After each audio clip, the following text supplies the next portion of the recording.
Welcome to the Lost Vet podcast, where we are helping you to get back to your passion and purpose. I'm your host, Dr. Melodie Chan, and in today's episode of Destination People, I have Candice Dystant joining me, who will share her story on going from graduating from RVT school to now being a practice manager of 2 different hospitals. And it actually is a story that I think many of us will be able to relate to as she shares some of her experiences along the way. Have a listen. Welcome to the pod, Candice. So glad that you could join us today. Thank you for having me. I'm very excited. So, Candice, you have quite a, I would say, fast-tracked profession in your career so far, in looking at what year was it that you graduated as an RVT? Remind So I me. graduated in 2018. Okay, so Yeah. 2018, and we're at the end of 2024 right now when we're recording. And tell me your current role as it stands today. So my current role is that I'm a practice manager at 2 general practice hospitals in Halifax, Nova Scotia, and I'm also an RVT as well. I keep that up to date as well. Okay. So that's, if my math is still going okay, that's 6 years. In 6 years you've gone from just graduated from RVT school and now you're practice manager of 2 practices. And a lot of So things have happened in between. there has been a lot of things. So let's start from, let's even start from 2018 and just tell me about when you graduated from RVT school. What were you thinking you wanted to do? So my goal was to work with exotics actually. So I was doing a practicum at a practice that I loved. I loved the clinic. They're so amazing and the doctor was great. And so I did my practicum there, but they didn't have a spot for me after I graduated. Um, so me being crazy and overzealous as I am, because also even before I graduated, I was in school and the program that I did wasn't the most, let's say, highly like it didn't have the largest reputation.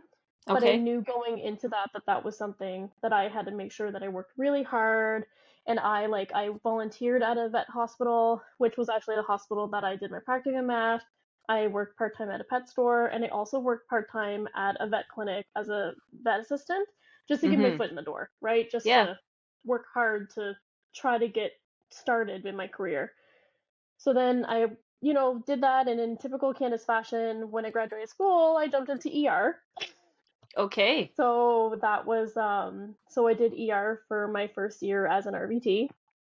And honestly, it was incredibly challenging.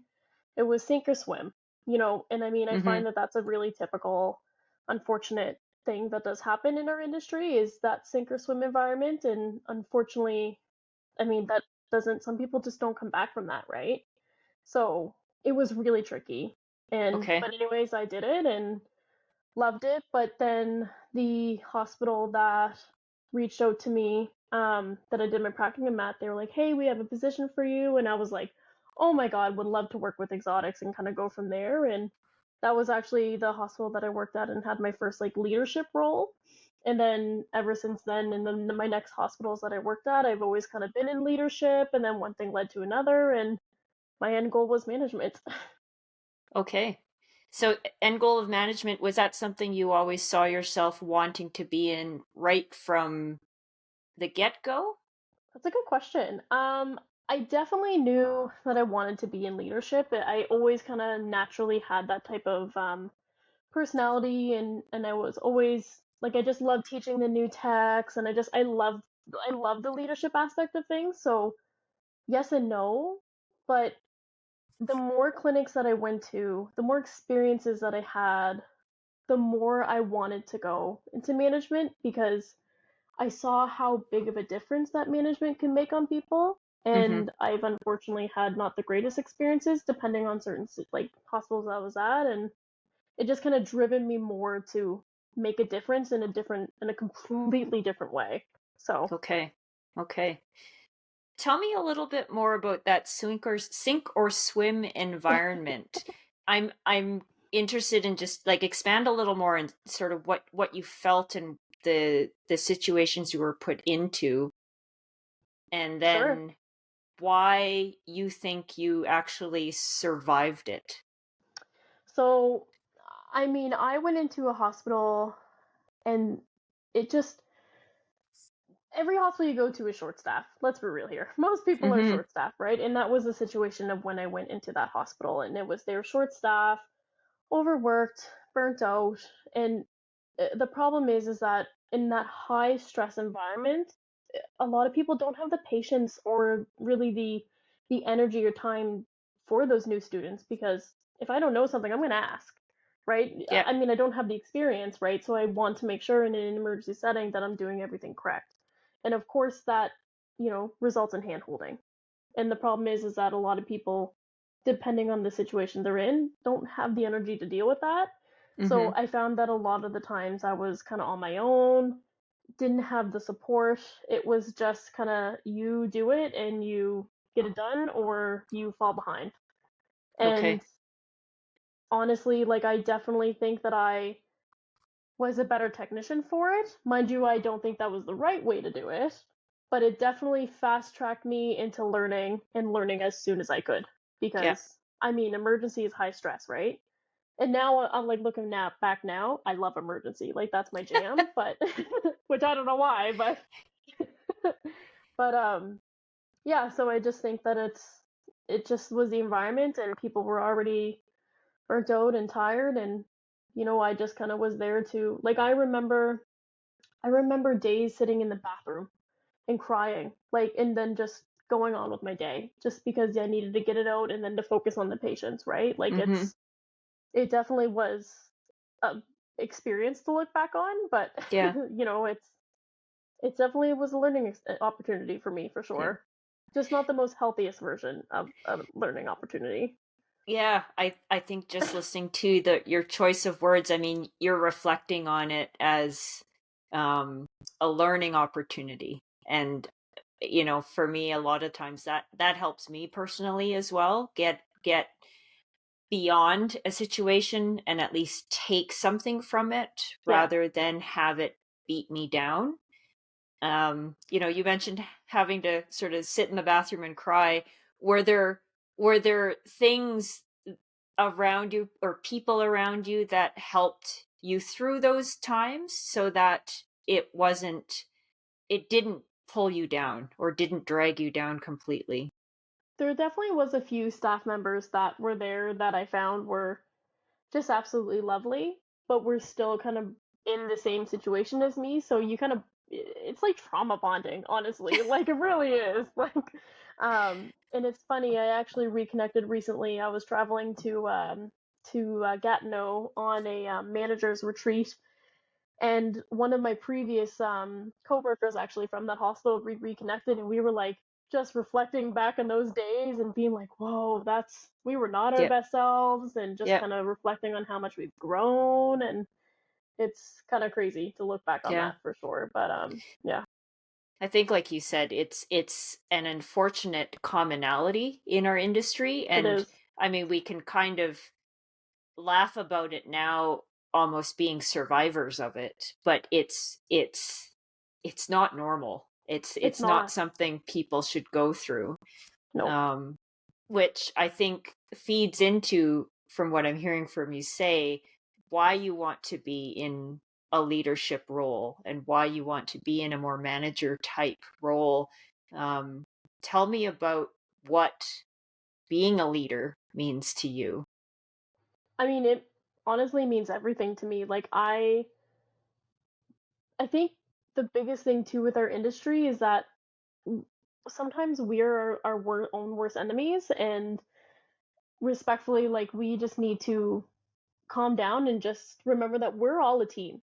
I don't care if you're in a hospital 10 feet away from me or 100 feet away from me. Like, we are all in the Hmm. same industry and we're all doing it together, right? Like, we're all struggling with the same things. And I think leadership is so important because if you don't have a clinic that has somebody who's, some type of leadership, like, sometimes it's hard for people to just kind of focus on the task at hand because sometimes we get so into the negativity and leadership is so important because you need to be that person to remind them that, yeah, that negative thing was like you said earlier, like a learning opportunity, right? Like, and just being someone that can, I don't know, make a difference. Like, that's my biggest thing, is that I've always, starting in this industry, has always just wanted to make a difference.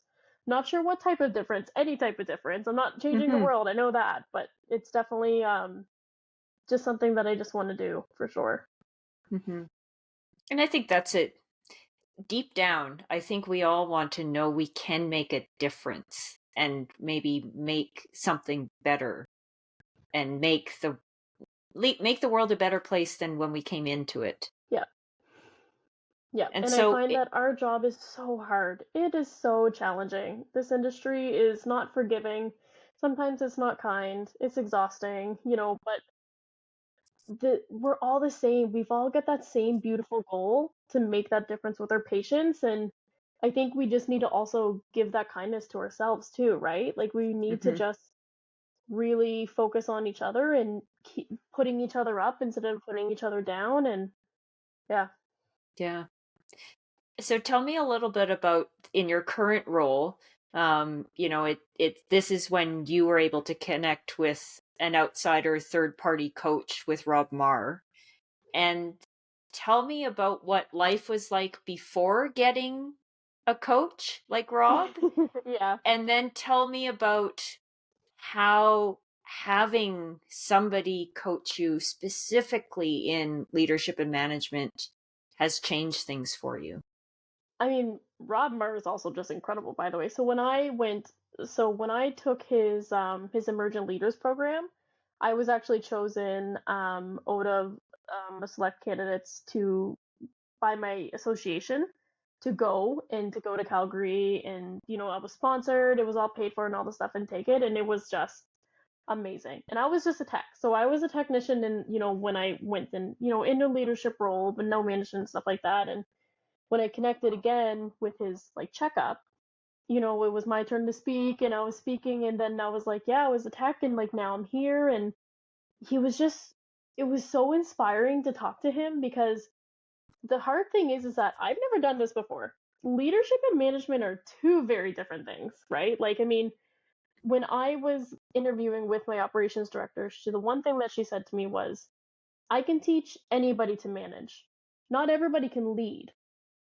So, and I really, really love that. And with Rob Marr, and when we were like speaking, with our call and our checkup and the coaching that he was giving me, and I was just telling him everything, and he was like, you know, this is really great. This is what you can do. Like, it was just awesome. It was honestly awesome. Also, to hear from someone who has so much experience, to be like, yeah, I think you got it. I think you're doing that. Then sounds right. Like, you're doing a good job. And I'm like, oh, okay, maybe I do got this. Like, because we are our own worst enemies, right? Yeah. So.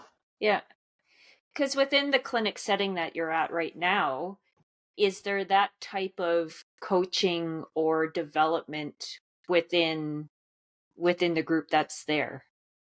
Not so much with like the current staff, but like my operations director, she does kind of give me some coaching when she can and all that stuff, because I am in a corporation and with that strategy. So Mm-hmm. they've been really great, and they've been helping me along the way, and they sent me to Gatineau for like a leadership summit, which was really great, and had big speakers, and um that was really helpful too. So I definitely get that to an extent as well.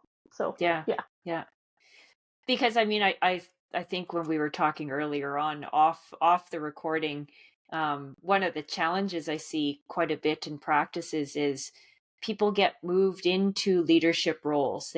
Get moved into management roles, Yeah. and there isn't necessarily the support in how do I lead people? How do I have difficult conversations? How do I, create team culture? How do I act as a leader? And even just getting that feedback day to Hmm. day in just what I'm doing.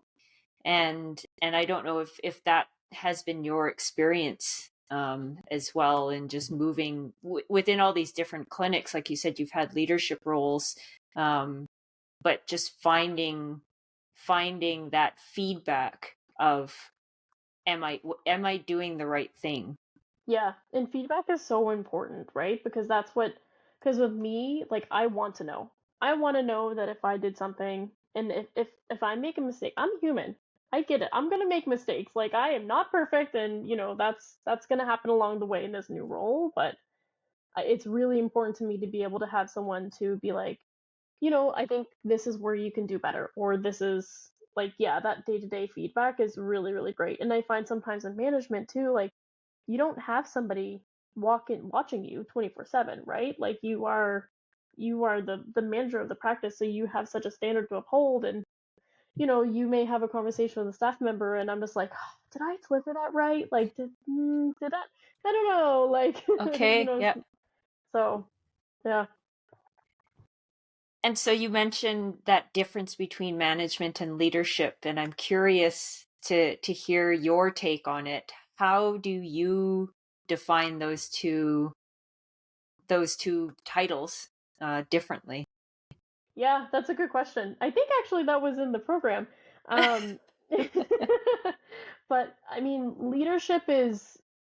for me, leadership is just like the people aspect of it. So being someone who can set standards, can assist someone with leading the way, just someone who someone can look up to and just be there as a guide and a support. My biggest thing with leadership is a support Hmm. person. And I find with management is more than managing of more like task oriented and that kind of stuff. Like that's kind of the big difference that I feel anyways is the Yeah, difference between leadership and management, but definitely go hand in hand for sure. But I think with leadership is the most important thing for me for sure. yeah. I love that you use the words guide and support, because I think oftentimes we mistake the idea of leadership as being at the front, that you're the Yeah. one getting all of the recognition, and you are the one that, yeah, people can look up to you, but at the same time, what are you doing to bring people along? Yeah. And it sounds like that's where your heart lies, is to make a difference in people's lives by Yeah. helping. And even as a technician, like I never believed in a hierarchy. Like I've never believed like we're all in a straight line, honestly. Like, I don't believe in manager, vet, tech. Like, you know what? Those girls in the front are the face of the hospital. And do you know how difficult that job is? I've done it. It's amazing what they go through on a daily basis. And like we all have such an important part of the hospital and how to make it function that nobody's above everybody else. Like we are all on a straight line here. So yeah. I absolutely love that. I have said that for decades in all Yeah. of the spaces I worked in. And you hit the nail on the head, because I think, again, do you think as a veterinarian I could actually do my role if someone isn't at the front helping with that first greeting, or dealing with that highly emotional client, Yeah. right through to making sure that animal has a clean place to go to, within the clinic, to the vets and the vet techs, and we're, as you said, we're all in it together.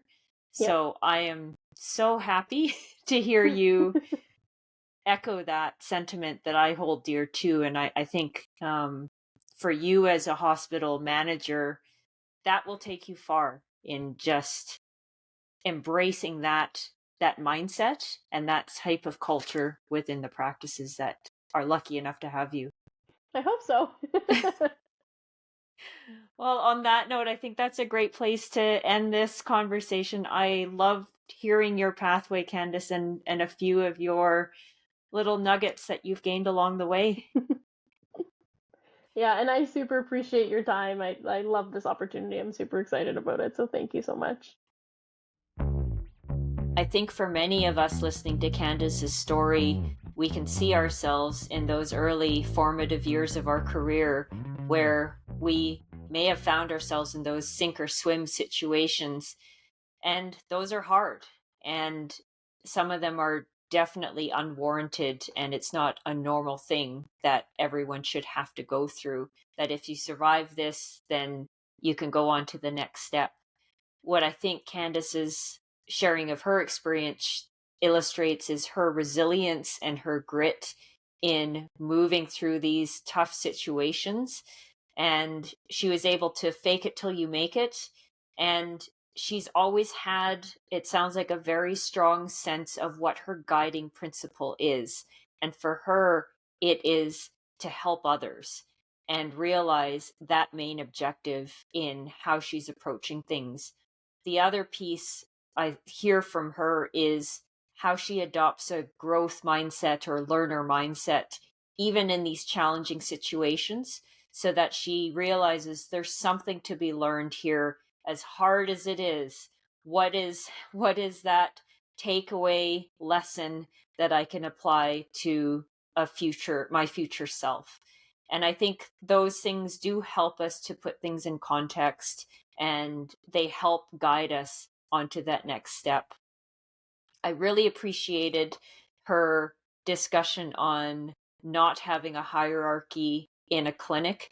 I do think it's so important that everyone realizes that we're on a team and that everyone has a role that contributes to that greater goal, that common goal, as she mentioned.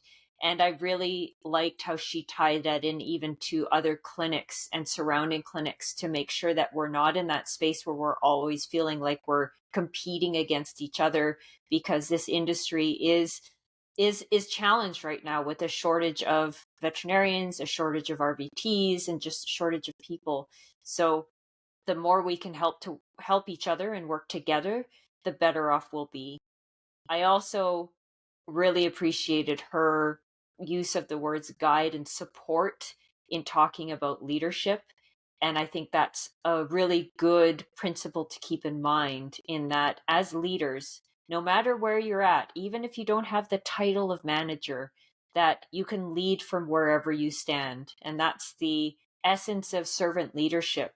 And remembering that you can guide and support those around you, even though if you don't have the title of manager, remember that you can still guide and support others. I hope you found some commonalities in Candice's story. I think many of her experiences are things that we in the animal health industry can relate to. So I hope that somebody out there is realizing that they're not alone in experiencing the things that you're experiencing and feeling the things that you're feeling. Thanks for listening. Until next time.